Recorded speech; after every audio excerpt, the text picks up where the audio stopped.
What we need today is leader with integrity, leader with the character. Leaders don't need to be propped up, but leaders that has to do with their conviction and their hope and their dream that's embodied in the life of you, young folks here. That's what we need in our leadership. So we understand leadership. Let me just quickly then go through so many things, because one of the things I think about is that we done discovered how to break the cycle of poverty. I know how to do that. We can develop a curriculum on that. I haven't put that in a book yet. I might have time to put it in my memoirs, but it's getting close to the end. We're working on those.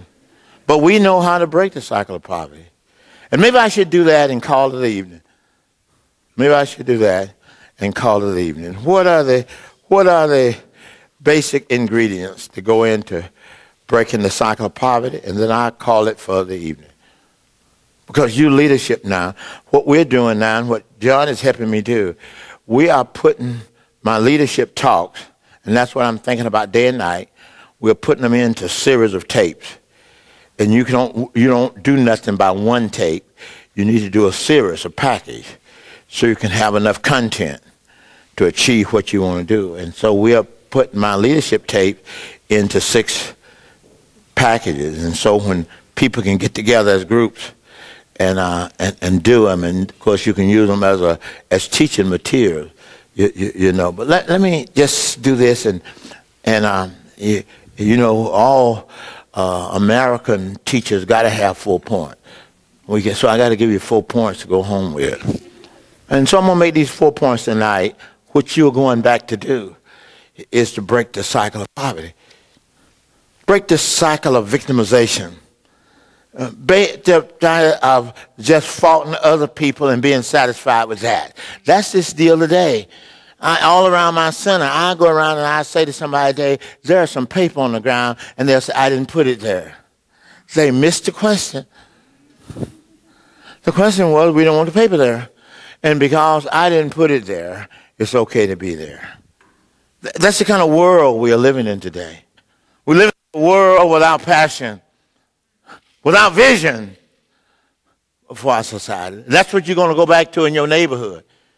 That's what you're going to go back to in your death and violence in your neighborhood, in the community. And you got those hopeless young folks with no sense of power. All they have is graffiti, and they virtually claim the city. They virtually claim the city. They're hopeless, helpless in their neighborhood. We want to break that cycle. Let me tell you how you do that quickly, and I'll be finished. Of course, sir, y'all know me, that God empowers us to do it. I guess you know that. Somebody's going to say, you didn't say anything about the death, burial, resurrection. That's why I'm here. If anybody going to do this, what we're talking about, they got to be in Christ. And in Christ, you become a new creation. The old has gone and the new has come. And all of this is from God, who has reconciled us for that purpose. So understand that. This is no some liberal standing here talking to you. These are new people. Born again. That's the people I'm talking about. So don't mistake that. This is not a good dose of humanism. This is not a good dose that you can do it yourself. And this is not, I don't want you young folks to go back there to patronize the poor, that you come and you are their deliverer. You are going back there so that people can deliver themselves. You're not going. If you go there, you done missed it. If you go there thinking that I'm gonna, this cheap, athletic, I'm giving back to the community. That ain't doo-doo. That ain't dung. I'm giving back. Lord have mercy. That's patronizing at its worst. We need people who deny themselves and take up their cross and follow Jesus. Those are the liberators. Those are the great people of society. They count not their life dear to themselves. That was Martin Luther King. That was Abraham Lincoln. That was the great leaders of that was the founding fathers of our nation, willing to give up their fortune, all of that, for an idea, for an idea. That's what we need. That's what we need. So don't go back there.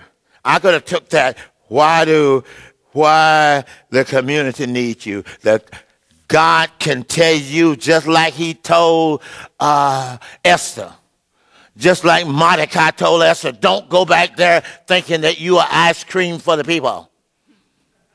That you are their deliverer.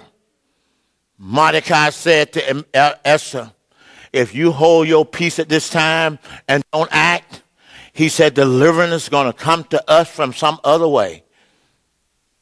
This is your opportunity. This is your opportunity. But you and your household might be destroyed. But who knows that God didn't bring you, this group, to the kingdom for such a purpose. That should be your motivation. That should be your motivation. This should be the motivation, and you should say, as Esther said, I'm going to do it. If I perish, I perish. That's what leadership is about. Leadership is not about you going back and giving back to these poor people.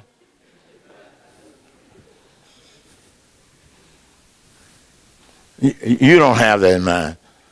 You don't have that in mind. I know that. I'm going to tell you anyway. I'm going to tell you that anyway. You're going to read my books. You're going to read my book. I'm going to tell you that. It's not about you. It's not about you. It's about the land. It's about the land. It's about the people we lead. That's what it's about. And so how do we break it? Quickly. We got to discover why God created you and how his image reflected in you in terms of your talent. We got to discover that. That's what this schooling has been about. That's what this schooling has been about. You are not educated. 4 years of college teaches you how to learn. That's what it's about. You're going to get educated when you get back to the community and begin to make the application to the reality of life. That's what education is. Making application to the reality of life. And so we discover that first talent. That's what you got to do. I was listening at LeVar James on the Larry King show. And it reinforced my belief. Any talent you get that is God-given to you, and you practice enough of it, learn how to do it, he can make long shots. It is just like being a brick mason. Do you know that's one of the most gifted talents that you could have?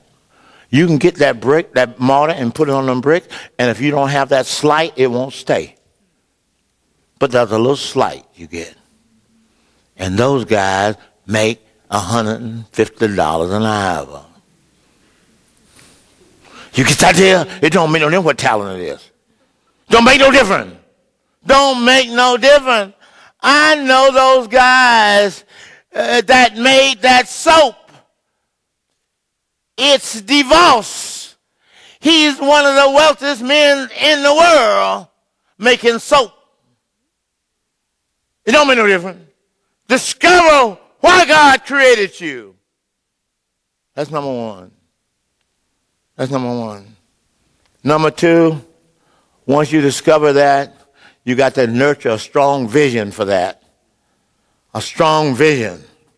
Any person I know that's successful can explain what it is they're doing. They can explain what it is they're doing. They can explain their goals, their hope, their vision, their desire. Help people to nurture that. That's number 2. Number 3 is that you got to find a sponsor. Or better yet, a sponsor's got to find you. And that's what Miss Cooper and I was talking about tonight. She was talking about finding sponsors for those kids in the ghetto. Finding sponsors for those minds. And we're finding them. We're finding them. They're there. They're there. Everybody got to have a sponsor. Well, I've been fortunate. I'll just tell you about some of my sponsors. Some of my sponsors. And everywhere I've gone, you watch every leader, a great leader, find a sponsor. Or better yet, a sponsor find them. Because they see a person with a talent. They see a person with a vision and a desire. And they want to enter into that because they can see the value of that in the bigger society.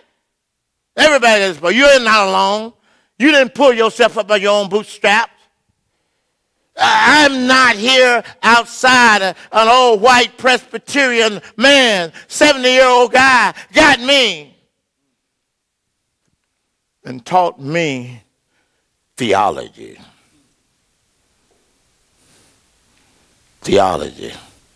I lecture in all the seminaries. I'm a 3rd grader. I don't lecture there because I'm so great. I'm because that old 71-year-old white theologian said to me, they're going to be coming to you. They're going to be looking for you. Affirmed me. Adopted me as his son. You understand? So you got to have a sponsor. Everywhere I go, I get a sponsor. I'm the most grateful guy in the world. I'm the most grateful guy in the world. I've lived 50 years at the absolute mercy of my sponsors. And I'm not mad with any of them. Sponsor. We know how to break the cycle of poverty. That has to do with your personality. That has to do with your conviction. I say to people, the kids in my community, you can't be equal to me. I say that to make them angry. I say because I don't need but 5 hours of sleep. That's all I need. While you're sleeping, I'm doing something. I'm thinking about something. I know what I'm going to do when I get up in the morning. It ain't going to be no accident. It's not going to creep up on me. I don't need no 8 hours of sleep. That's the waste of time for me in life. Need a sponsor. The last one. The last one. You got to be able to suffer for your conviction. Reject the treasures of Egypt for a greater reward. Reject the treasures in Egypt for a greater reward. God don't ask you to give up nothing. God shows you how to invest your life in meaning. Jesus didn't tell that rich young ruler to give up nothing. He was telling them how to get his treasures in heaven. Lay up not for yourself treasures on earth, where moss and rust can steal, and where thieves break through. Give them to the poor, and give them hope, and you'll have more in this life, and in the life to come, eternity. Jesus calls us to invest our lives in those talent, those people with the talent. The one who invested the most got the resources of the one who didn't invest. Oh boy, I say to people all the time, and I'm finished at the last. I say to people all the time, I be picking a congregation like this, and I'll have them going.